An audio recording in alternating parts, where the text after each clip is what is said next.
9 महिने आणि 13 दिवस अखेर सुनीता विल्यम्स पृथ्वीवर सुरक्षित परतल्या। विल्यम्स यांना अंतराळातून घेऊन आलेल्या स्पेसक्राफ्टनं बुधवारी पहाटे फ्लोरिडाच्या किनाऱ्यावर लँडिंग केलं आणि सगळ्यांनीच सुटकेचा निश्वास सोडला। हा परतीचा प्रवास प्रचंड जोखमीचा होता। पृथ्वीच्या वातावरणात रिएंट्री करताना आणि पॅराशूट उघडताना धोका होता। यावेळी योग्य अँगल आणि टायमिंग साधणं महत्वाचं होतं। विल्यम्स यांच्या यानानं हे आव्हान लिलया पार केलं। आता सुनीता विल्यम्स पृथ्वीवर परतल्या म्हणजे झालं। आता त्यांचं आयुष्य पूर्वीप्रमाणे सुरू होईल असा अंदाज आपण लावत असलो तरी वस्तुस्थिती मात्र वेगळी आहे। अंतराळात जाणं आव्हानात्मक असतं, स्पेस स्टेशनवरचं आयुष्यही चॅलेंजिंग असतं।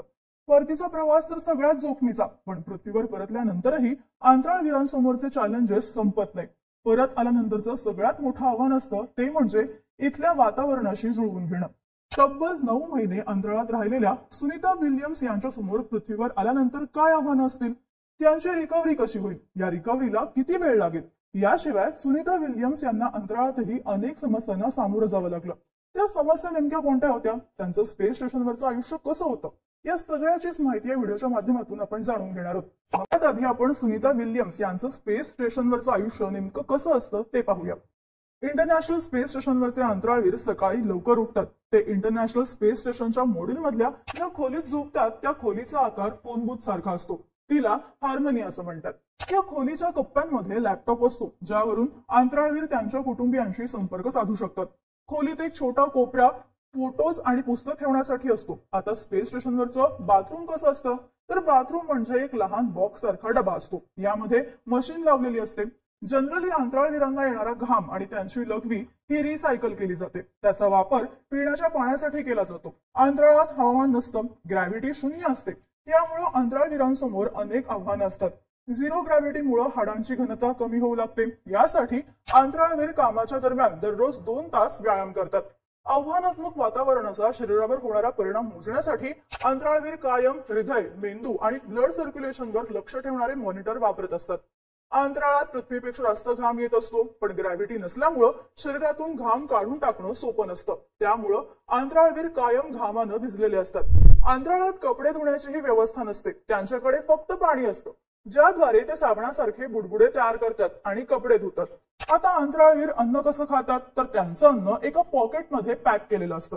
ते देशानुसार वेगवेगळ्या विभागांमध्ये विभागलेलं असतं। विशेष म्हणजे अंतराळवीरांचं कुटुंब देखील त्यांना अन्न पाठवू शकतं। स्पेस स्टेशनवर ये जा करणाऱ्या यानाद्वारे हे अन्न पाठवलं जातं। ही झाली अंतराळवीर अंतराळात राहतात कसे याची माहिती। आता मुख्य मुद्दा म्हणजे पृथ्वीवर परतल्यानंतर त्यांच्या समोर कोणकोणत्या समस्या असतात। जेव्हा एखादा अंतराळवीर पृथ्वीवर परततो तेव्हा त्यांच्या शरीरात अनेक बदल होतात। यामागचं सर्वात मोठं कारण म्हणजे अंतराळात गुरुत्वाकर्षण म्हणजेच ग्रॅव्हिटी नसते। पृथ्वीवर आपण ज्या काही हालचाली करतो त्या सगळ्या ग्रॅव्हिटीवर अवलंबून असतात। अशा परिस्थितीत इतकं काळ ग्रॅव्हिटी शिवाय राहिल्यानंतर पृथ्वीवर येताच अंतराळवीरांना अनेक अडचणींचा सामना करावा लागतो। सगळ्यात मोठी अडचण म्हणजे चालता न येणं।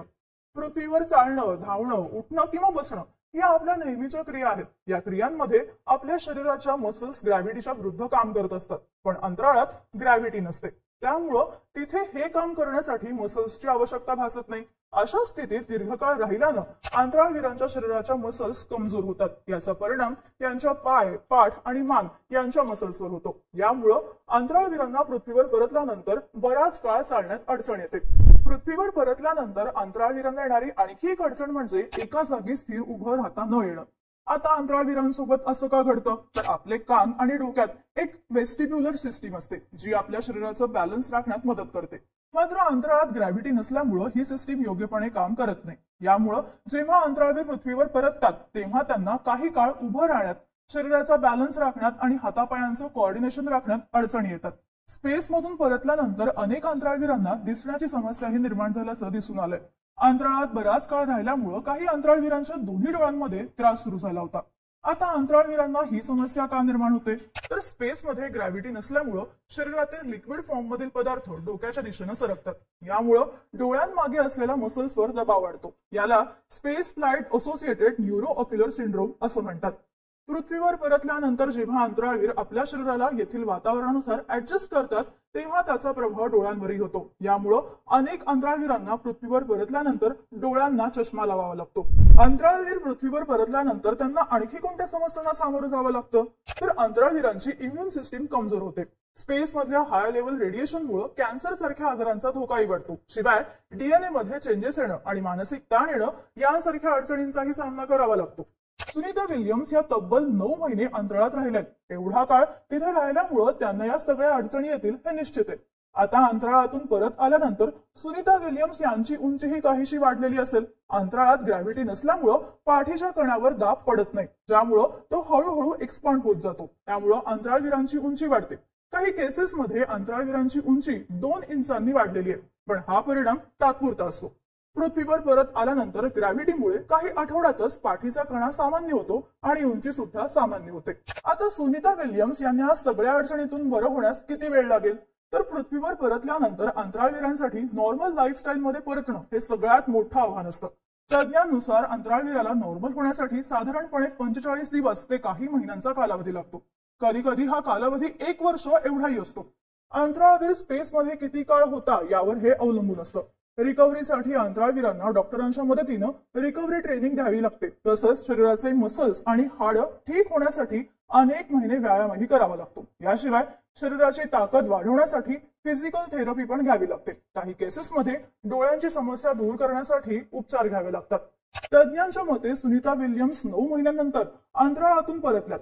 हा कालावधी खूप मोठा आहे. त्यामुळं त्यांना पूर्णपणे नॉर्मल होण्यासाठी पृथ्वीवर पूर्वीप्रमाणे आयुष्य जगण्यासाठी किमान 1 वर्षाचा कालावधी लागू नक्कीच शकतो. यात त्या चालणं विसरलेल्या असतील, म्हणजेच अगदी बेसिक गोष्टींपासून त्यांच्या रिकव्हरीची सुरुवात होईल. मार्च 2016 मध्ये अमेरिकन अंतराळवीर स्कॉट केली आणि रशियन अंतराळवीर मिखाईल कॉर्निएन्को स्पेसमध्ये तब्बल 340 दिवस राहिल्यानंतर पृथ्वीवर परत आले होते. अंतराळयानातून बाहेर पडताना त्यांची प्रकृती खूपच खराब झालेली दिसली. त्यांना 4 लोकांनी उचलून आराम खुर्चीवर बसवलं होतं. यानंतर स्कॉट केली यांनी एका मुलाखतीत सांगितलं की पृथ्वीवर परतल्यानंतर त्यांना नीट चालता येत नव्हतं. हीच गोष्ट आता सुनीता विल्यम्स आणि बुच विल्मोर यांच्यासोबत सुद्धा होऊ शकते. थोडक्यात अंतराळात जाणं, तिथे दीर्घकाळ राहणं, तसंच तिथून सुखरूप परत येणं हे सगळंच खूप चॅलेंजिंग असतं. त्याहूनही कठीण असतं तिथून परतल्यानंतर पृथ्वीच्या वातावरणाशी ऍडजस्ट करणं.